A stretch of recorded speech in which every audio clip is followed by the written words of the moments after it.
Hello, you all. Right now, I am about to work with, you can see here, I have a large, this is an 8.5 pound brisket that I am about to start working with to make barbecue. And the first thing that I'm going to do with it is to trim this. I'm going to trim the fat off of it, and then I'm going to put it in this big stainless pan, and I'm going to marinate that overnight. So let me get it started here. Grab my scissors and get it out of this bag and into the pan where I can rinse it good. Okay, first thing I'm going to do is rinse this bag because I don't want that bloody bag in my garbage. It'll start stinking quickly, so do that.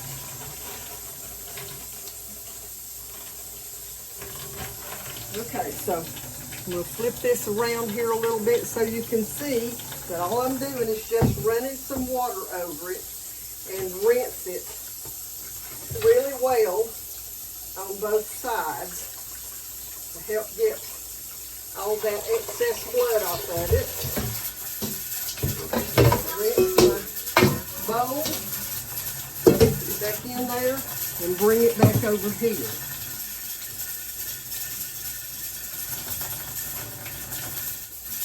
Now, y'all saw in one of my previous videos, or it may be an upcoming video, it's one of either before or after this one, you saw where I was cleaning my cutting board and I did not clean, well, I washed underneath, but I did not put the peroxide underneath. When I'm working with one like this, it's going to get the peroxide top, bottom, and everywhere because this is a really wet piece of meat.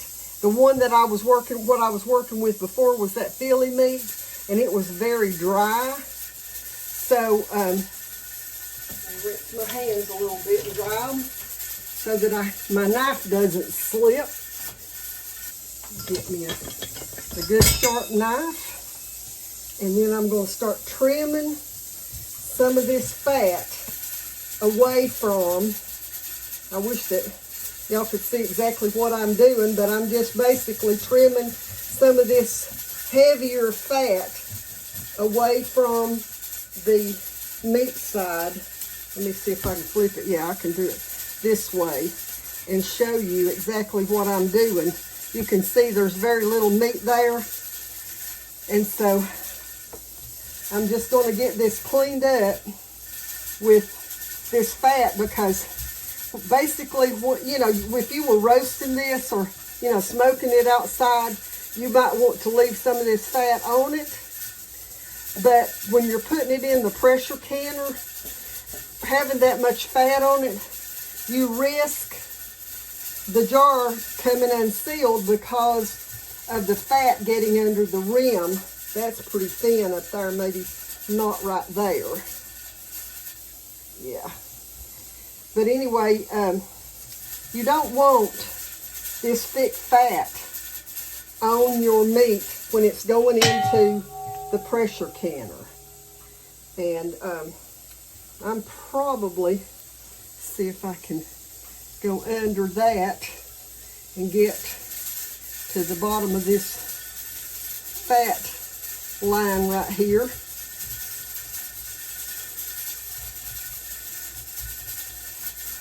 There's a good area of fat. I may have to go back and clean some of the meat off of it, but that's okay because it's going to be cut up to put into the jars anyway. So, yeah, this one I can clean it real easy right here. I don't know if you can see here what I'm doing. There's a good, easy way right there to get some of that meat away from the fat, and then hopefully I can go right underneath it and do the same thing with the fat that's underneath it. And I'll just throw this over in the pan.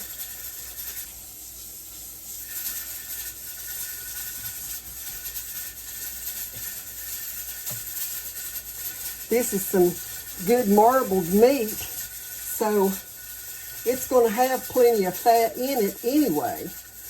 And then putting it in that vinegar will help to tenderize the meat. So anyway, I'm going to get this cleaned up and I'll bring you back. Okay, so let's get started on this. If you can see over there, I have the meat cleaned up. There's a lot of fat left from it. I think I probably have about 5 pounds of meat left, which is good. And so we're going to get started here. Now, I'm going to be using a red wine vinegar. You can use any kind of a fruit vinegar that you might have on hand. You know, apple cider vinegar. Some people make other kinds of vinegar with fruit. So whichever one. But we're going to put a 1/2 cup of this vinegar into my measuring cup here. Okay, so I've got a 1/2 cup of that. Put this back here out of the way. And then the next thing that I'm going to add is a 1/2 cup, and I'm using some really good extra virgin olive oil. This comes from, I think, from Greece, and I get it from a local co-op that orders it into the country. Probably be a lot more expensive the next time I buy it. Okay, so that's my olive oil. I put a 1/2 cup of that. Now, the next thing I'm going to add is a 1/4 cup of honey. I'm going to add this to my 1/2 cup, and I'll just pour it up to 1/2, and you'll see in a minute why I'm doing this. When you pour this over where your oil has been, watch it.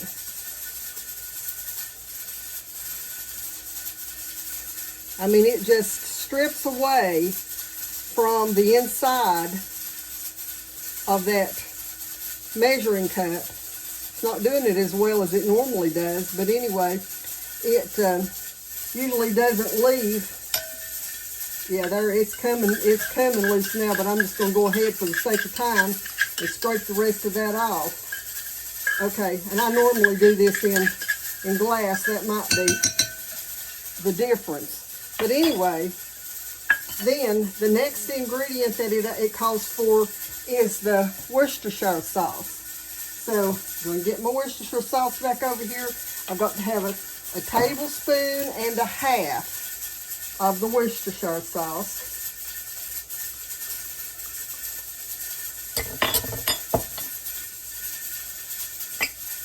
I'm going to fill that on up.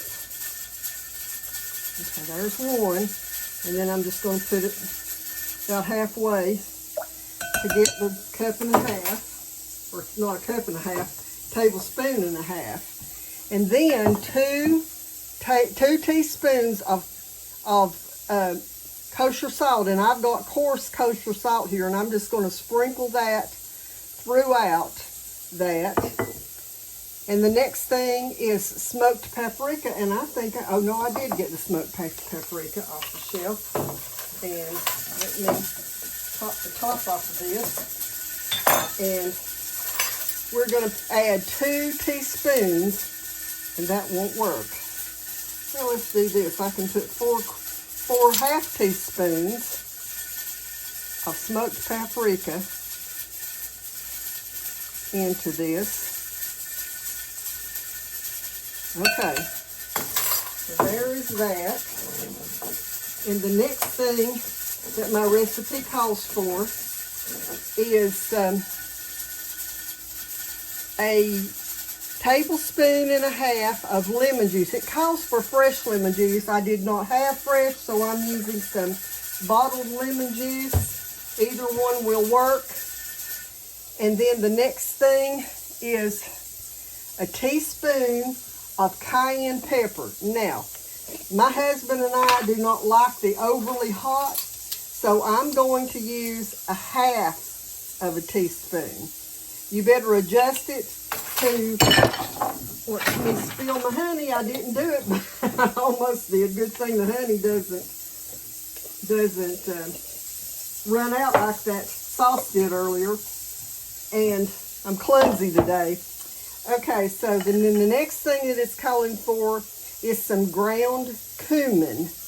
And so I have got ground cumin here somewhere, right here.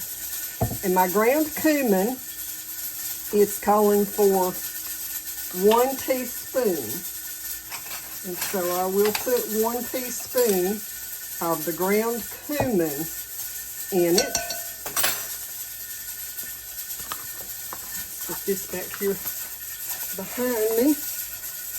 Okay, so then after that, we're going to put 1 teaspoon, and this calls for mustard powder. I do not have mustard powder, so I'm going to go ahead and put some mustard seed in it.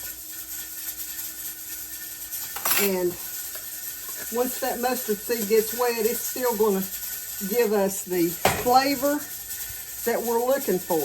Now, it says 3 cloves of garlic. I've got some minced garlic already ready here, so I'm just going to pour that into it.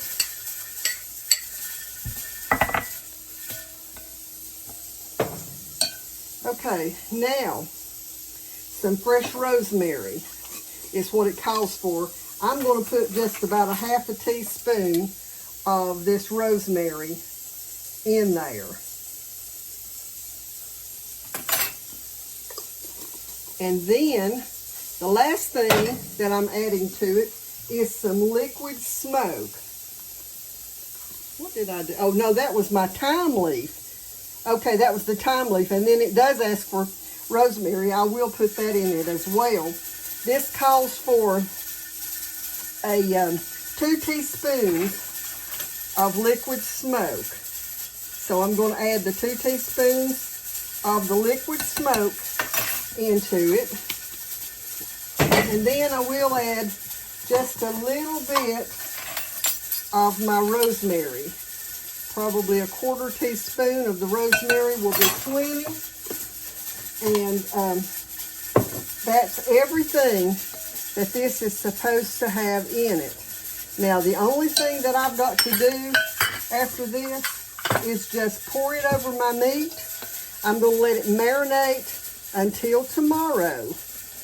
And I probably, you know, throughout the evening, I will probably go in and use my baster and pull this off of the bottom of the pan so that it makes sure that it's all coated really well. Let me get my meat over here. You can see I've got a pretty good layer of meat there, and I'm just going to pour this all over that meat. And it's going to, there's enough that it's going to come up onto it really well. I'll show you here in a minute. Get the rest of that out of there. Some of the honey. It's not mixed up real well yet.